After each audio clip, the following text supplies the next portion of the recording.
On this episode of Lapeef, Let's Talk. And that's why I said, as an image professional who sat down with tens of thousands of hours to be certified, I know what the fuck I'm talking about. But you want to send me studies like I don't know. And I'm like, it's like and I asked this one, like the diminishing of each other, and the fact that I'm 20 years older and a black professional. It's just like, God damn, you know better than I do? That's kind of rich. I'm not at all. Yes, Kevin. you are. Yes, No, I'm not. Okay. No, I'm not. And I think what it is, honestly, what I think it is, you don't see it. But however Anton put it or Courtney's put it, I put it, we're all feeling the same thing, which is why I said at the beginning, your appearance has one thing to do, but the way you behave and communicate with people in general has more impact on your professional outcomes. You have 3 people that you're in conflict with here.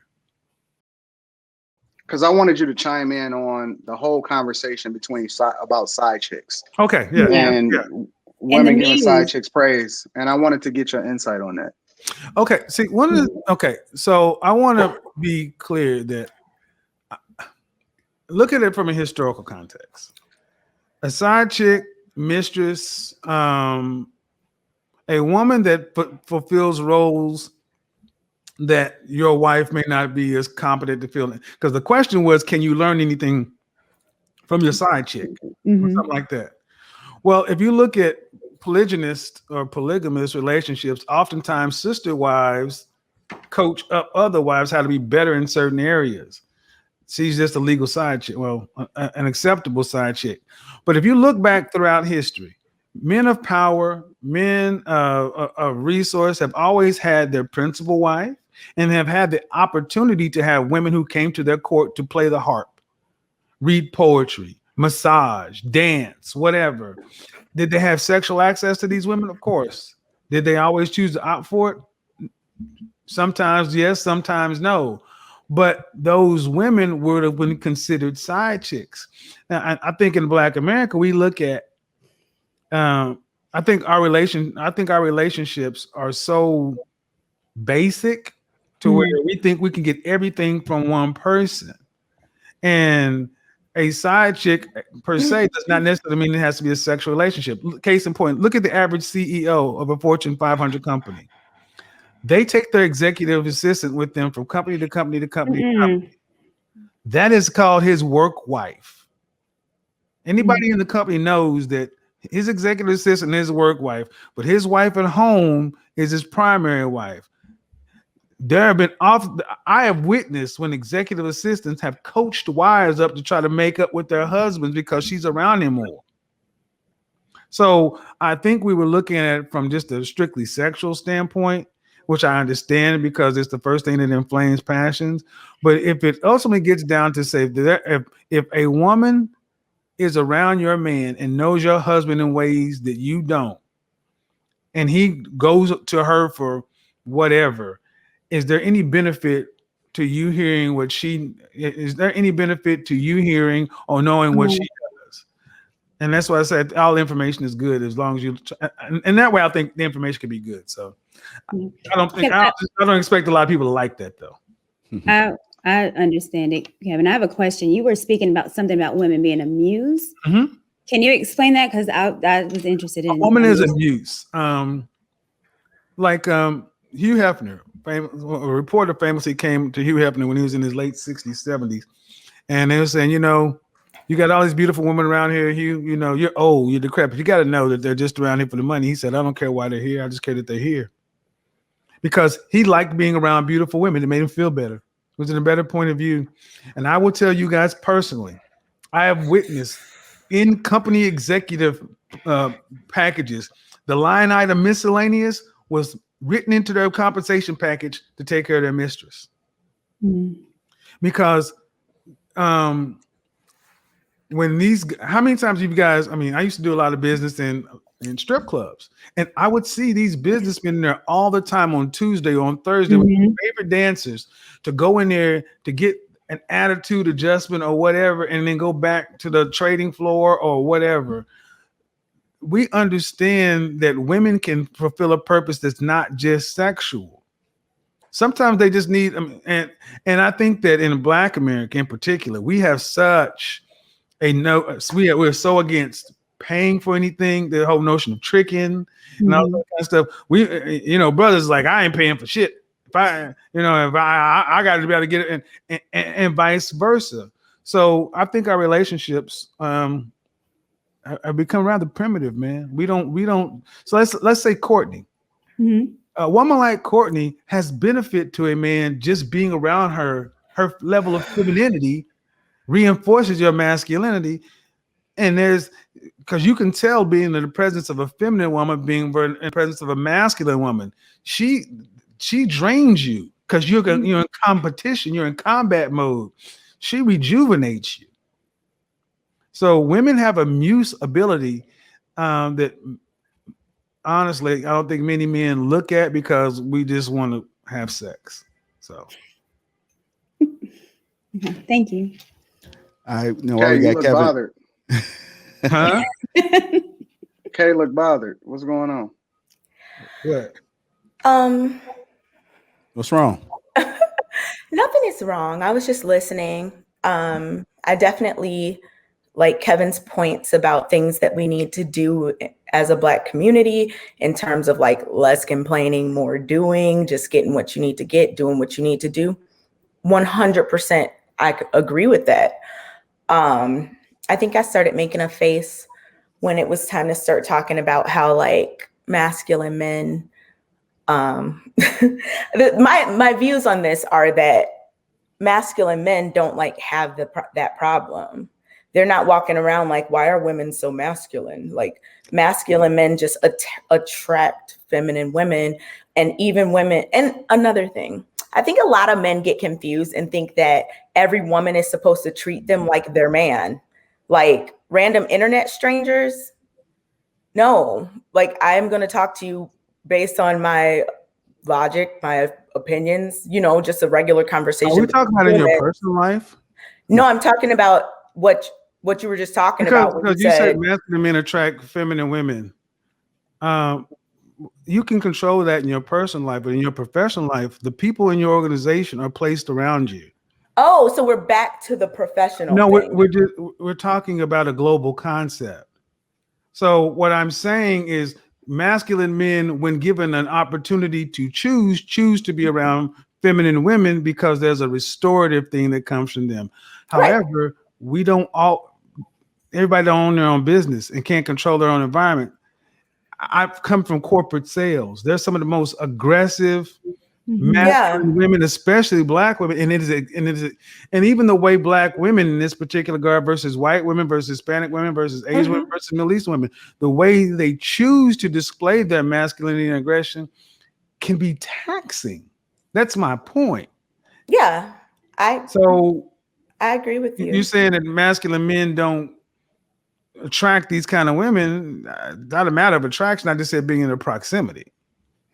Well, if you're always, as a human that lives in the world, you have to get used to being around different types of people. And if you're going to be a business person, that's something you should understand. But that doesn't change the point. I don't get that. I don't understand that. What do you mean? If you have a business, let's say whoever, you're Jeff Bezos, whatever. So wait. Before we go. So speak from personal experience. So you've owned businesses where you've instituted this whole concept behind you have to understand and conform to how people operate around you, correct? I didn't say anything like that, so I'm confused. No, I'm asking you. I didn't say you said it. I'm asking you. Oh, do I own a business where I employ people? No. I'm saying, are you speaking from a place of experience to where you've owned businesses or you've ran major companies to where you've come to this conclusion, or are you basing this off of how you feel is what I'm asking? I am basing this off of the fact that in the world, there are tons of different types of people. If you go to Walmart, let's say. That's how you feel. There's no, it's not how I feel. It's literally the case. What business? Okay, let me do it this way. Okay, so it's very cut and clear. Have you ever owned a business to where you've actually had this experience, or are you speaking just based off of what you think? I haven't owned a business, and I'm not speaking based off what I think. It's based Okay. it's based off of reality. I mean, okay, let's do it like this, Anton. Can you tell me a business that you've gone to where every person that works there is exactly the same? It's a monolith. Everyone has the same personality. Everyone has the same level of femininity, masculine. You tell me, have you experienced that? Because all I'm saying is that people are different, even within a business or at a store or people that people hire. But you're People have moving different the personalities. goalposts because you're framing something to be extreme instead of being realistic in your argument. And so in order to deflect from the question that I just asked you, and you didn't answer it directly, but you kind of answered it indirectly, right? You're I answered speaking it. from a no, you didn't. So you're I said I speaking never from had a place. business that I hired people at. And yes, no, that wasn't my experience. I answered that. So how can you make this argument? How can you even have this argument because it's almost like you arguing for the sake of arguing instead of looking to understand and then making your argument or having questions based off of any insight that you glean from the information that you gain. Because you're talking to a person that have built several businesses myself. Mhm. And I'm talking about $1 million companies. I run one right now. So when I speak, I don't speak based off of how I feel. I speak off of what I know. Well, you know what? I love to see it. You as a Black man, you got $1 million businesses. I'm just giving It's you all some on props. it's on the internet. You can go and you can look it up. No. That's fine. I am genuinely happy about that. I'm going to ask you, Anton, as a person who hires people. Before you ask him, Let can him you at least speak. understand why he said it? Why he said that? Because yeah. Okay. Yeah. Right. Like experience versus conjecture. Yeah, I get it. Anton, so then you tell me, you educate me because you know more than me because you've had businesses I haven't. So can you tell me what you think in terms of hiring? Do you only hire one specific type of person as it relates to men and or women when you're hiring employees for your business? Is everyone that Yes. works for you? So can you give me like a rundown of the type of person you hire? Okay, I can tell you one that you can relate to that we don't even necessarily have to frame me into the picture. Hooters. I don't see any kind of guys. I don't see fat girls working at Hooters. Like, why are you? There's a specific prototype of a woman that has to be there in order for that business model to be successful. Of course, but I'm asking you about your experience because you mentioned that you had. When I like, for example, my restaurants, I generally tended to hire women to be the ones that interacted with the customers more than I tend to have men. It raised sales. Male hostesses. Yeah, absolutely. I wanted them to look a certain type of way and fit a certain type of narrative because it affected what we did from a revenue perspective. Right. I mean, I think it's interesting about the questions that are happening. How old are you, Kay? 34. Well, I think it's interesting that we do in the Black community is, and this is really interesting to me because I don't see it happening in other communities. When I sit down amongst non-Black people, everybody doesn't feel like they need to be heard. They need to be right. There's a hierarchy, and the people who have the stripes talk. The people who don't listen, and they don't question the people who have the stripes and go theoretical just to ask a question. Because that's really kind of what Anton was saying. I made a point, and we've taken the last 20 minutes on something that you're just talking about that you've not lived, you have no experience with, and it's not moving the conversation anything. But that's what we do in our culture. That's why I asked him. I was trying to get more enlightened based on his experience. But you would be more enlightened if you just listened. I know. Stop trying to debate. Because even when I'm talking to you about image and this and that, I think it's interesting that you want to give me tons and tons of data on image. And I'm just like, are you sure? A certified image master. And you're like, yeah. And I'm like, I told you, Kevin, let me get your email. I'll send you anything you want as it relates to this. No, but you don't. But the point is that the absurdity of it. I mean, that's like you're going to give a physics professor some more formulas.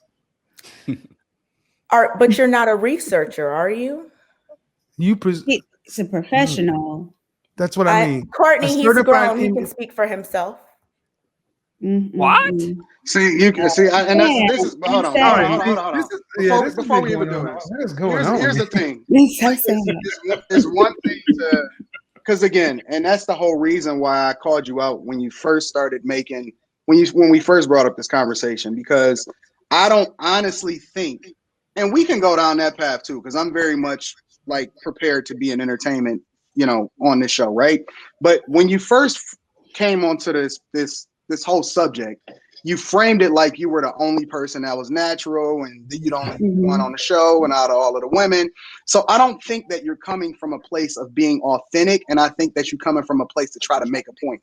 So if you're just trying to make a point, or you want to get across whatever it is that you feel in your energy, then go ahead and do that. And then we could just move on. But like for me, my time is money. You know what I'm saying? So I'm not going to argue with people just for the sake of arguing. You know what I'm saying? Like when I talk, people listen. When I walk into a room, people be quiet because they pay attention to what it is that I'm saying. So even when Kev comes in, honestly, when Kev comes on a platform, I very rarely say anything. And it's because I'm gleaning information from somebody that's lived and experienced things in a space that can actually add value to my life. So I'm listening to understand and not listening to respond. But the vibe that I get from you based off of the conversations that you've been having on this whole platform is based off of you have an agenda, you have something that you want to get across. And so I just want to know what it is. Honestly, I genuinely want to know what it is. Thank you for, explaining that to me. It helps me to realize why maybe I'm getting the pushback that I'm getting.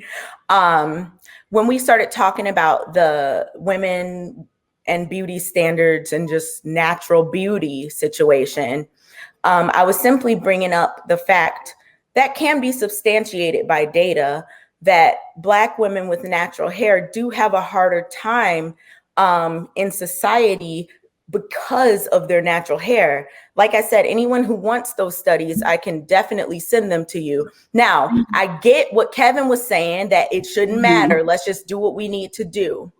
I get that. No, what I was actually saying is those aren't multivariate analysis. Those are universal. That's a one factor study, and we do that all the time in Black America. We take one factor and we extrapolate it out. You have to have multivariate analysis to see something like that. There is no multivariate analysis on hair texture. And that's why I said, as an image professional who sat down with tens of thousands of hours to be certified, I know what the fuck I'm talking about. But you want to send me studies like I don't know. And I'm like, it's like and I asked this one, like the diminishing of each other, and the fact that I'm 20 years older and a Black professional. It's just like, God damn, you know better than I do? That's kind of rich. I'm not at all. Yes, Kevin. you are. Yes, no, I'm not. Okay. No, I'm not. And I think what it is, honestly, what I think it is, you don't see it. But however Anton put it or Courtney's put it, I put it, we're all feeling the same thing, which is why I said at the beginning, your appearance has one thing to do, but the way you behave and communicate with people in general has more impact on your professional outcomes. You have 3 people that you're in conflict with here.